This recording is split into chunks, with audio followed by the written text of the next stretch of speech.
Ivoiriens, Ivoiriennes, demain Ouattara pourrait être investi pour la 4e fois président de la République de Côte d'Ivoire alors que la Constitution dit le mandat du président de la République est d'une durée de 5 ans renouvelable qu'une seule fois.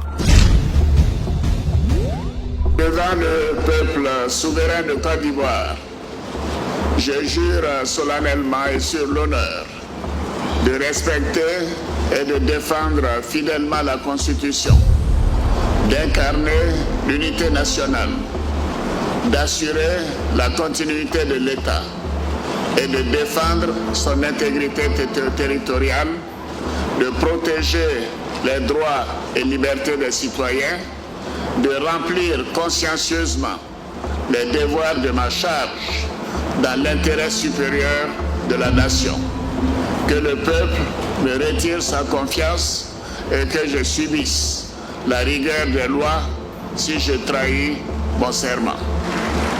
Chers Ivoiriens, est-ce que demain nous allons laisser faire les choses comme ça? Est-ce que demain vous allez vous asseoir chez vous à la maison en train de taper les divers, en train de taper les bières? Au passage, coucou aux petits livreurs. Ceux-là même qui nous disaient, oui, vous faites vos histoires de politique, nous ça ne nous regarde pas. Nous, on cherche notre argent. Vous cherchez l'argent? Vous cherchez l'argent que qui? C'est la bonne question. Vous cherchez l'argent que qui? Tout à l'heure, si il m'élève, il peut acheter 5 KTM. KTM que vous prenez là, 250 000 ou 300 000, il peut acheter 5 tout d'un coup. Vous cherchez l'argent que qui? Voici la question qu'il faut se poser. Vous cherchez l'argent que qui? La politique, ça ne nous concerne pas. Il n'y a pas de problème, on va vivre ça. Mais ce que moi j'aimerais vous dire, c'est que votre choix là, ce sera notre choix. Le choix de rester à la maison, de s'asseoir dans son canapé, dans son divan confortable, devant sa télé, en train de taper 2 bières là. Si c'est ce choix là que vous faites, c'est ce même choix là que nous aussi on va faire. Moi je dis qu'à partir de maintenant, moi je dénonce plus quelque chose, non. Si quelque chose se passe mal, si tu as vécu une injustice, toi-même tu fais ta propre vidéo, tu nous envoies et puis on publie. Et puis on relaie. C'est pour ça actuellement ce qui se passe en Mauritanie, je n'en parle même pas. Parce que les gens veulent qu'on puisse mener leur combat à leur place. Il faut qu'on puisse dénoncer à leur place. Et leur dit, les gars,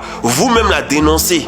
Mettez-vous en avant, faites des actions. Et puis nous là, comme on a un peu d'audience, on va prendre et puis on va relayer pour vous. Mais plus jamais encore. On va prendre le combat des autres pour porter sur nos têtes. Plus jamais encore. Parce que vous ne pouvez pas faire le choix de rester tranquille chez vous à la maison, de vous asseoir, de fumer 2 cigares. Et puis nous, on va se mettre en danger. Non, votre choix sera le nôtre. Si vous faites le choix d'accepter pour une 4e fois le mandat de Ouattara, on va tous accepter le mandat de Ouattara pour une 4e fois. C'est comme ça vous voulez qu'on puisse choisir notre président de la République? C'est dans ce genre de conditions, dans ce genre de contexte-là, qu'on doit choisir un président de la République. Et je remercie tous ceux qui ne sont pas allés voter. Toutes ces villes où les gens sont restés chez eux à la maison. Oui, mais le moment n'est plus à rester chez lui à la maison. Le conseil constitutionnel sera là demain. Donc autant être présent pour faire savoir au conseil constitutionnel que de la façon dont les choses sont passées là, nous on n'est pas d'accord avec. Parce qu'il faut qu'on trouve une manière ou bien une façon de pouvoir faire passer notre message. Cela n'est pas dit d'aller faire du vandalisme,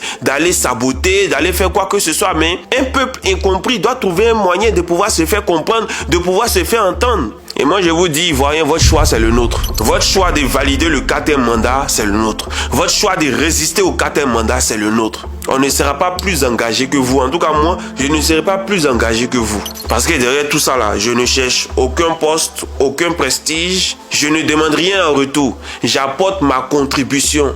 Pensez à vos amis qui sont en prison. Pensez à tous ceux-là qui sont contraints à l'exil.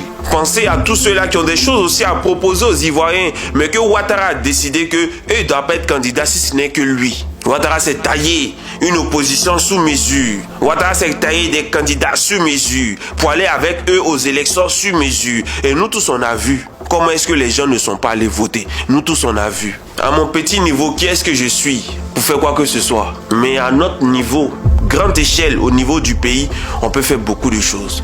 On peut mettre fin à cette forfaiture qui va être dessinée. Parce que demain, là, c'est nous tous, nos petits-enfants qui vont nous demander, mais comment est-ce qu'on a pu accepter ça? Et demain, quand quelqu'un voudra faire 6 mandats, qui pourra l'empêcher? Puisqu'il faut changer la constitution pour passer d'une république à une autre, demain, qui pourra l'empêcher? Donc on a tous rendez-vous avec l'histoire demain.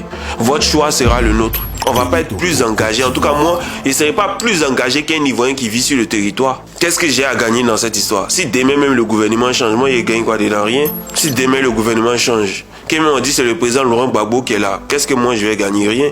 Mais c'est plus pour vous qui êtes sur le territoire. On ne peut pas faire à votre place ce que vous devez faire. C'est-à-dire vous faire entendre. Que ceux qui ont des oreilles pour comprendre, qui comprennent. Ceux qui n'ont pas compris, c'est pas grave. Vous allez finir par comprendre. Merci beaucoup.